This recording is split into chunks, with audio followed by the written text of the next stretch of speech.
now joined by Michael Setton, the CEO and founder of Crop. Welcome to the show, Michael. Thank you very much. Thank you for joining us. Good evening. Michael, can you start off by telling us a little bit about NASA, microgreens and the International Space Station? What's going on? Yeah, as we speak, we have microgreens about 400 kilometers above our heads because they are being grown in the International Space Station to compare how microgreens grow up in space versus here on Earth, because they would be a good source of food for future missions to Mars, wherever. right? Yeah, Going Mars. to Mars, yeah. That's good to know. Yeah. How are they getting on? Are they growing? I don't know. They'll be coming down at the end of March, so we'll probably see. Wait and see. And we'll have to go to Mars to taste. Not for me, not going to Mars. Are you ready to pitch? I am. Great, Yes. you've got 8 minutes. Thank you very much.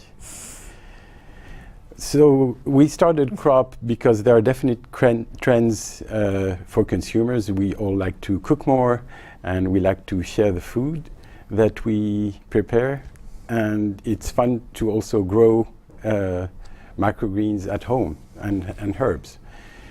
The problem is where to start.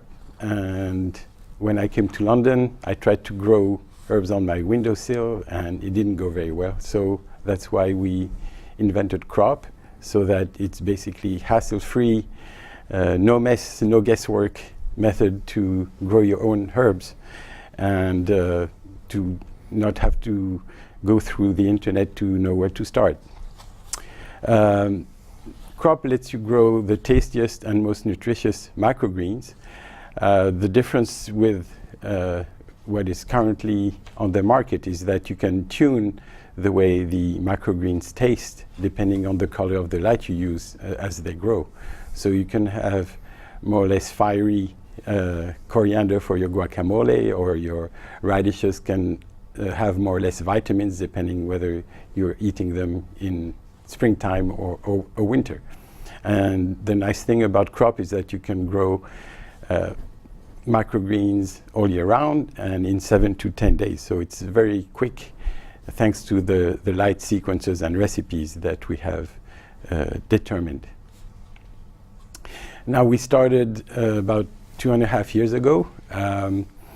We started to make a larger product, and actually people said, oh, it looks like a bread box. So we went back to the drawing board. We asked them to help us pick something that they would put in their kitchen, and you have in front of you the result at the bottom. We've been selected in 2018 to participate in several international competitions.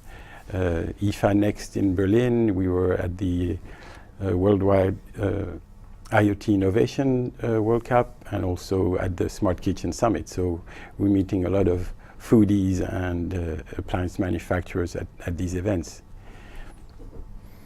Our business model is to the sale of the Crop devices, and you can either use the seeds that you can purchase via an app or on a website, and the growing medium, which is recycled fabric or bamboo. It's all biodegradable or recycled material. But you can also use your own. So we are all for an open system. So if you decide that you have a particular seed vendor that you'd like to keep, or if you want to use your soil from wherever, you can also do that. The price will be £149 when it's on the market, hopefully early 2020. And through crowdfunding on Kickstarter, there will be a rebate for £119. And the refills will be low cost. It will be less than a pound per seed packet. The microgreens, even though they have been up till now reserved for chefs and high-end restaurants or even stores, they are really picking up, especially in the United States. And people are discovering that they have not only, they're great for salads, but also in baked goods. If you bake, if you put them in bread, for example, you have a lot of antioxidants and also vitamins. And to give you an idea of the traction in the market, our competitor, the earliest, Click and Grow, in November 2018, they raised $11 million from IKEA and the French appliance manufacturer Seb. So we think there is definitely a lot of room to grow in this market, and it's going to grow pretty quickly, and we want to be part of this adventure with you. How we enter the market, we have already established distribution partnerships, and so via department stores, and also we are talking to an electrical distribution vendor, and we will also approach the grocery stores where you used to go, because they want to offer new fresh ingredients and also change the way people interact with food and fresh food. We are currently just started our seed round. Thank you, Michael. Well, I love gardening. I love planting things and watching them grow. I think it's very relaxing. Have you got any questions? And I love eating things. Do you? So, so it's a we perfect don't need match. to ask you any questions. So I think the category is really, really interesting, this whole kind of hydroponics thing, and I see quite a few products coming out onto the market now. I think as an investor, the trick is to get in early enough before it goes mainstream, but not too early. Yeah. That you see companies fail before things go mainstream. So my kind of first question for you is for you to describe, how do you think where we are in the transition from this being really niche to being something that's quite mainstream? I think it's been niche because they are highly priced. We don't think that you should pay £3 for 30 grams of microgreen basils or chives, and that's one of the reasons we want people to realize that by growing microgreens at home, it is possible to dramatically make them more affordable, and therefore use them almost on a daily basis, which at the moment would be quite pricey. So I think it's been seen as an elite market.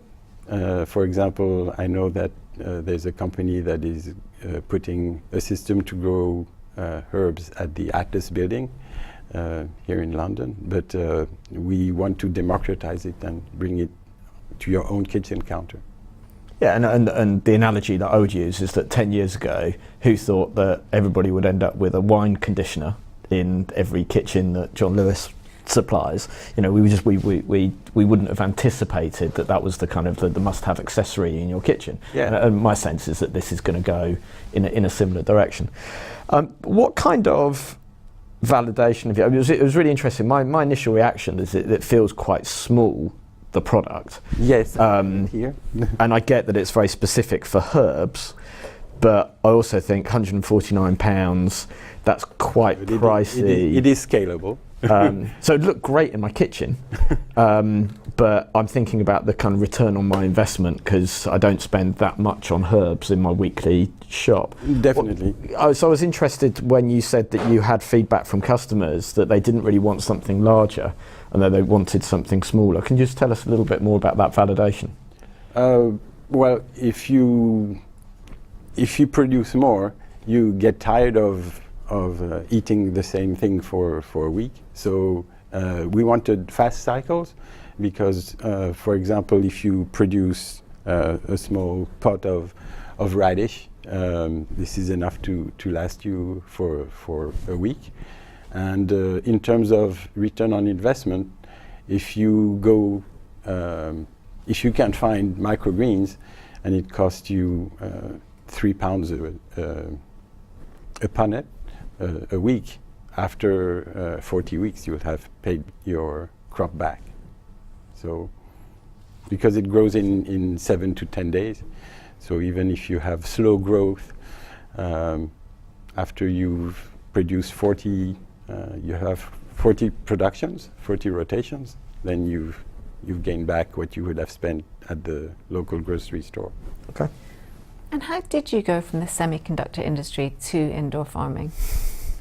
Well, interestingly, companies such as Fujitsu, Toshiba, they started to convert their factories from making silicon chips to growing lettuce, because it costs them 12p to grow a lettuce and it sells for a pound. So Really? They were growing lettuce?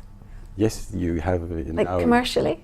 Yes, in didn't know. vertical farms Yeah. in Japan, in Singapore, Yeah. and now you have companies in the US such as Plenty that claim they're going to open 200 vertical factories in China. We shall see, but even if they open 20, it's still vertical farming, I think, is going to be booming. And also now that there are cultivars of hemp that do not have any that just have CBD. We were talking about that outside, actually. Yeah, I really don't know what's legal and what's not. I know that it's, I think CBD is okay, but yes, THC is not. the other one's not. And it's something to do with the male and the female plants. Is that right? I don't know. Right, THC is in the fruits, in Yes. the flowers, and CBD is in actually the plants. So, and now that CBD is taking off, people have been developing varieties of hemp